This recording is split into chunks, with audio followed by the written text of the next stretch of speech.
নমস্কার বন্ধুরা।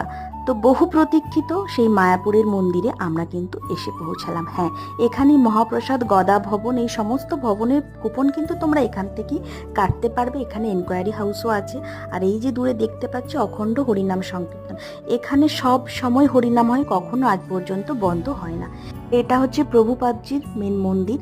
তো মন্দিরটা খুবই সুন্দর ছিল। আর তার ঠিক পাশেই এশিয়ার সব থেকে বৃহত্তম মন্দির। হ্যাঁ, এটাই এশিয়ার সব থেকে বৃহত্তম মন্দির।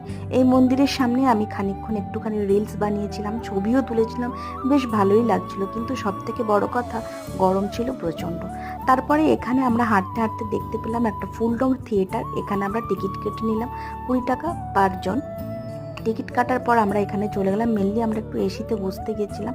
তারপর এখানে বসে আমরা সুন্দর 3Dতে কিভাবে মায়াপুরের উৎপত্তি হলো সেসব নানান কথা জানলাম। তারপর পুরো মায়াপুরটা ঘুরলাম।